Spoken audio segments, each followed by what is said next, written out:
YouTube is making a major change to the way that they count views on your videos publicly, and it's also going to affect your YouTube analytics. Now, one of the most important things I can tell you is this does not affect your YouTube monetization. There is an update for YouTube monetization that I've covered in a live stream. I'll also be making a dedicated video about it so that you understand the new YouTube monetization rules and requirements going forward for February 2027.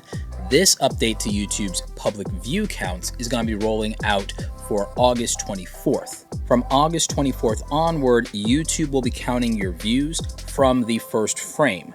Now, previously, YouTube has counted views differently across YouTube videos, YouTube Shorts, and YouTube live streams. Most of you understand that YouTube Shorts changed its view counts about a year ago to start counting from the first frame that someone watches of a video.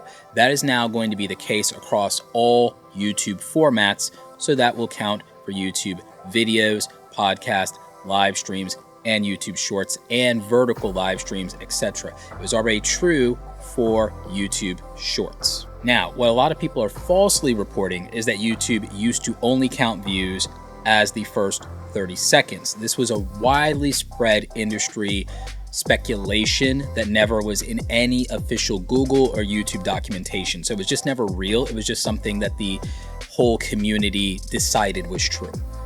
It was never a view count based on 30 seconds to count as a real view.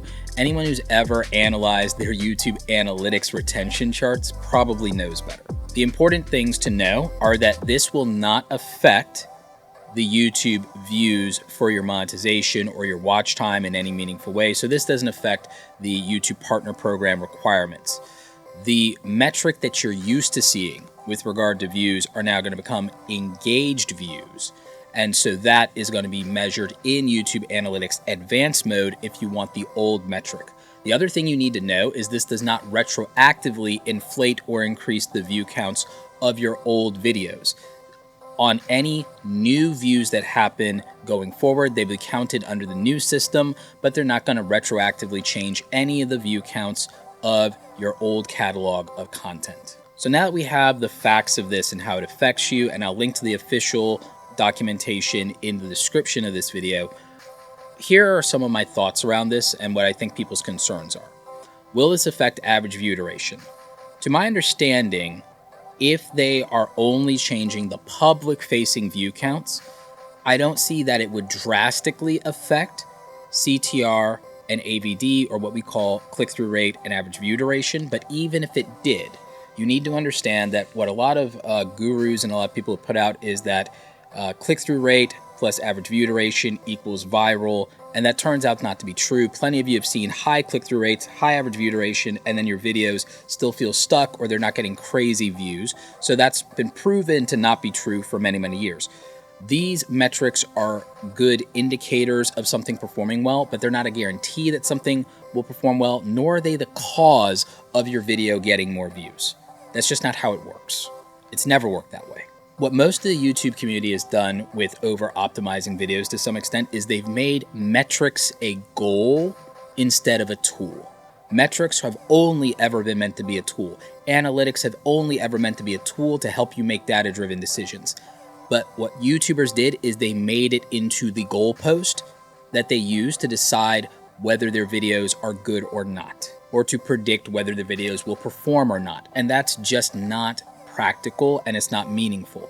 We already know that subscriber count for many, many years has not been a truly meaningful metric. It is meaningful emotionally to see that you're getting supported. It does help you from a marketing and social proof standpoint. It does all of those things for you. It helps you with brand deals, and it helps you get collaborations. But it doesn't actually get you more views to just have more subscribers. And it hasn't for well over a decade. So when big YouTubers say subscriber counts don't matter, they mean it doesn't help you in the algorithm. And that's actually going to be true for these view counts of they don't really mean anything as far as the public-facing view counts, not the way that they used to. And by the way, even the way they used to, we cared way too much about being validated than we should or than was healthy. As for brand deals and whether this impacts brands, savvy brands don't prioritize view counts in the way that you think that they do. And it's the weakest negotiating point. If there are 5 levels to pricing and negotiating brand deals, doing view guarantees and CPM-based view counts for videos are probably the weakest of the 5 levels and would put you at a level 1 or level 2 in terms of the strength of your negotiating brand deals. I'll probably do a dedicated video to that. We also have a free brand deals course on the channel. It's not as long as the brand deals course that I want to do is, which is going to be closer to about 8 or 10 hours of material, but this one is about 3.5 or 4 hours, and you can watch it for free on the channel. I'm going to link to that in the description down below. But yes, I don't recommend creators ever negotiate based on brand deals. I've worked in advertising, I worked in marketing. There are a lot more levers you can pull, like your deliverables. There are aspects to reputation that matter, representation in terms of whether you're a good market fit for the type of audience that they want to sell to. There's a lot more that goes into negotiating your brand deals than just how much reach you have. And it's also why a lot of you are getting lowballed and taken advantage of with regard to your brand deals. But that's a subject for another video. As for average view duration, even if that is impacted in your analytics, remember the analytics are a tool, not a goal. And YouTube is not giving you higher distribution just because of average view duration. Average view duration has to lead to more watch time. Raw watch time is generally the more important overall factor because YouTube has unapologetically told you that their goal is to keep people on YouTube longer. This is also what we're seeing with long-form content, and 60% of all US American-based watch time for long-form content, according to CEO Neil Mohan, being on television screens now. So I implore you that you shouldn't be overthinking your YouTube analytics, and this shouldn't scare you. This shouldn't frustrate you. I know that adds more confusion. Change never feels like a good thing when it comes to these platforms for the most part, and I understand that that can create some anxiety. I am telling you that you should wait and see how this impacts you in 90 days, if it impacts you at all. The most important thing for you to focus on is continuing to make excellent content with great packaging that attracts the audience that you want to build a community with. The next thing is, if you are worried about your brand deals, you need to be building strong relationships with your brands and doing a lot of follow-up and making sure that they feel very secure in your ability to represent them well and to keep a good reputation. That's going to matter a lot more than whether you're having a good month or a good quarter in terms of views. If you build a strong relationship with your brand partners and the people you're working with, that will carry you through some tough quarters or even some tough years. And I can say that from personal experience. You don't always have to be crushing it 100% with your views. And more importantly, brands care about conversions. They care about whether you're making them money. Awareness campaigns are one thing, but what really makes you money is when you can deliver for a brand and you can increase their bottom line. If they're making more money when they work with you, someone can be getting viral views for them and they'll drop that person because they can't move product. It's happened all the time in this industry. So from my point of view, this update to YouTube's public view counts, if anything, is going to just encourage new creators and small creators to not give up. And also it's going to make sure that we have consistency in terms of the disparities between long form and short form getting many, many more views. So creators will be more incentivized to make long form content, which is going to pay them better in most cases anyway. It also is easier to meet the watch time qualifications for long form, in my opinion, than it is to reach the monetization threshold for shorts based on engaged views. In terms of why YouTube would do this, why would YouTube do this? Why would they make these changes?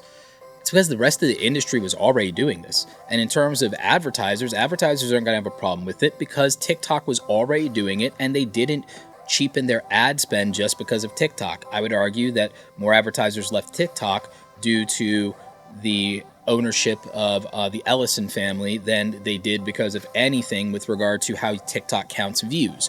YouTube Shorts ad revenue has increased even with them making a change to match TikTok in how they count views. So with long form, I doubt that this will be a problem.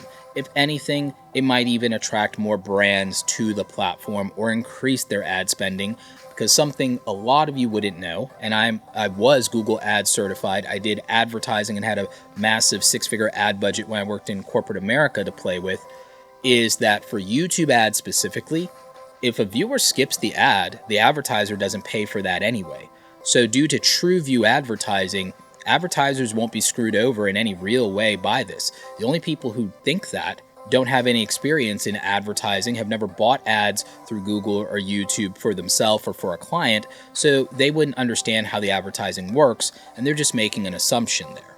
Brands I've talked to about some of the recent YouTube changes aren't really that concerned about it. So I think that creators generally meet a lot of YouTube changes with fear and cynicism. I'm here to calm you down and to tell you focus on your audience and your content, focus on making money outside of ad revenue, and when it comes to your brand deals, make sure you're building a good relationship and that you're a high trust human, and you won't have to worry about these changes. You won't have to worry about anything at all except for delivering value. So that's it on the new updates. I'm going to be doing some Monday live streams, so make sure you're subscribed and you're checking that out. I don't know that notifications are meaningful anymore either. According to my analytics, they're probably not, but go ahead and hit the notification bell anyway, or just make sure you're checking in to show up to the live streams for Mondays, since we'll be covering monetization, helping you reach the new monetization requirements before the February cutoff, and we'll also be talking about how you can make more money as a content creator. Stay awesome, and I'll see you in the next video. Take care.